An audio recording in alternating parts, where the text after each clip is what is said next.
Okay, let's really unpack this. Imagine just the sheer pressure of working in a hospital emergency department. It's the real front line, right? Absolutely. Intense doesn't even cover it Yeah. sometimes. And then imagine facing violence while you're just trying to do that job. Today we're diving into a study, a recent one, comparing EDs in Palestine and Turkey. Hmm. And it reveals something quite striking, I think. Despite how different those places are, the human reasons behind the violence and the hidden costs, they look surprisingly similar. Yeah, what's really interesting is how this study, it drew data from hundreds of healthcare workers, right?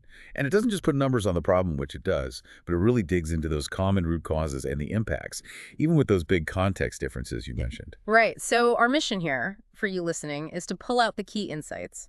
We want to look at how common this violence actually is, who tends to bear the brunt of it, who the attackers are. And the effects, the real human effects on the staff. Exactly. This is kind of your shortcut to getting your head around this really pressing issue and what it might mean for healthcare down the line. Mm. So you mentioned the numbers. They really jumped out at me in the study. What did it actually find about how widespread this is? And were there big differences between Palestine and Turkey? Oh, absolutely. The overall number is pretty staggering. 68.7% of healthcare workers reported experiencing some kind of violence in the last year. That's more than two-thirds. Wow. Across both. Across both combined, yeah. But the split is dramatic. In Palestine, it was 84.6%. 84%. Yeah, compared to 44.7% in Turkey. Still high, but a huge gap. And what kind of violence are we talking about mainly? Well, non-physical violence, so verbal abuse, threats, that was most Cool. common overall. But physical violence was, again, much higher in Palestine, about 36% compared to roughly 17% in Turkey. That's sobering. It really makes you think about what it takes for them to just go to work. It really does. The level of courage involved. Okay, so beyond the overall numbers, does the study tell us who is most likely to face this? Are certain roles more vulnerable? It does, quite clearly. Physicians seem to be disproportionately affected. Overall, about 77% reported violence. But in Palestine, that number jumped to 93%. 93% of physicians. 93%. It's almost universal there, according to this data. Nurses also face very high rates, around 74% overall. Any gender differences? Interestingly, yes. Generally, males reported more exposure overall, both physical and non-physical. However, Palestinian female staff actually reported higher rates of non-physical violence than their Turkish female counterparts. So there were some nuances there. Okay, so we know it's widespread, especially in Palestine, and physicians are often the target.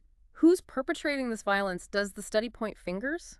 Overwhelmingly, the study points to patient families and companions. Really? More than patients? Yes, significantly more. They accounted for almost 79% of both physical and non-physical incidents. Patients themselves were next, but much lower, around 14%. That's interesting. And does it say anything about when or where this tends to happen? It does give some context, often during the afternoon and evening shifts, and frequently right there in the treatment rooms. Yeah. Close quarters, high stress. Right, which brings us to the why. The study looked into the reasons cited for these incidents, didn't it? Who came out on top? Yeah, and this is where you see those common human factors. The biggest reasons given were long waiting times Uh-huh. Expected that one. and unmet expectations. Patients or families expecting something different or faster than what's possible. And this was a common thread, despite the very different healthcare systems and wider situations in Palestine and Turkey. So systemic issues seem to play a big part. Definitely. A lack of specific violence prevention measures was also mentioned frequently. It really suggests the roots are often in the system itself, not just isolated incidents. And talking about those unseen costs, the impact on the staff, that must be huge. How did the study measure that? It's significant. The study found clear negative psychological effects. Things like feelings of hopelessness, disappointment, fear, anxiety. It really takes a toll. I can only imagine. And crucially, it affects patient care. Workers reported minimizing how much they talk to patients, spending less time with them, maybe even avoiding decisions that seem medically risky because they fear the reaction. Which could directly impact patient safety. Exactly. It's a ripple effect. Bad for staff, potentially bad for patients too. Okay, and this next finding is really worrying. Something like 80% of these violent incidents apparently go unreported. 80%. Why? Yeah, that figure is deeply concerning.